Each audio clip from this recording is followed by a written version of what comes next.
Good evening, and welcome to another one of my episodes of A Verse a Day Keeps the Muslims Away. Today, again, I'm not going to be using the Quran, and as I will be talking about marriage, al-zawaj. In Islam, under sharia law, marriage is a fascinating process for both the woman and the man. However, it's far more exciting for the woman, and you'll see what I mean in a little bit. First of all, when a man sees a woman that he wants to marry, of course he has to ask for her from her parents. Her parents then set the dowry. Okay? They set how much the future husband needs to pay. But keep in mind they set two different dowries. Al-mu'addam and al-mu'akhar. Al-mu'addam is the money paid up front. And al-mu'akhar is money paid when the woman is returned to the house. Essentially when she's divorced. So now we've set two prices for the woman, and the husband has paid the mu'addam, and now they're married. Wonderful.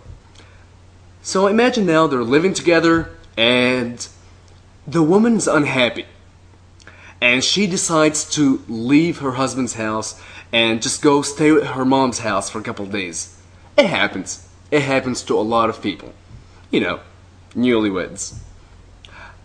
The husband then has the right to go to the courts, and under sharia laws, he can bring his wife back to the house in using something called Bayt al-Ta'a.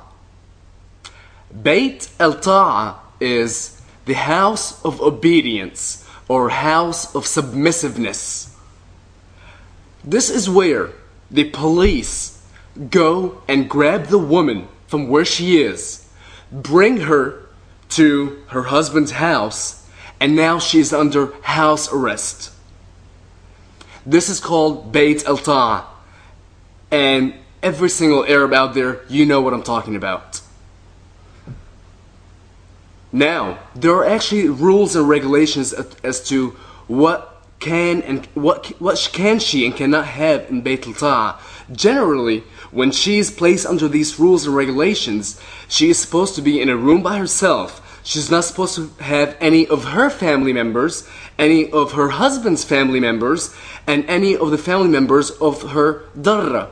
And al-darra is the other wife of the husband. So in case the husband has 3 or 4 wives, you know, she's supposed to be secluded from everyone. Now, while she is under Bayt al-Ta'a, she may leave the house only with the permission of her husband. And when she leaves the house, she is expected to return, you know, with a certain curfew. And this keeps going on until he goes back to the court and, releases her from Bayt al-Ta'a. Once she's become obedient and submissive enough to where you don't need the police to enforce it. Alright, let's take the same couple. Now, let's say they have 2 children. I don't know, a 3-year-old and a 4-year-old. 3-year-old boy and a 4-year-old girl. And the husband now decides to divorce the woman.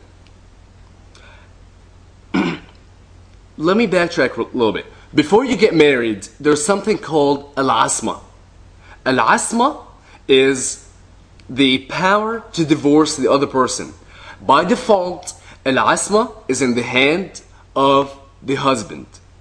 Now, it is possible for a woman to demand that al-asma to be given to her to where she can divorce the husband. But it's very rare, and I've only seen it in certain movies. Now, when the husband is going to divorce the woman, all he needs to do is say, Talaq, Talaq, Talaq, or Talaq bil talata. Say, you're divorced, you're divorced, you're divorced, or you're divorced 3 times. Once you say that word 3 times, the woman is divorced, and that's it. And at which point she has to leave her husband's house and go back to her parents' house.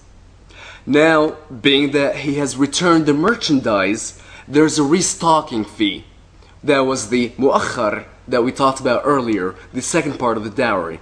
So he has to pay her family, the other part of the money that they had agreed upon. And yes, it's very generous. That helps her get back on her feet.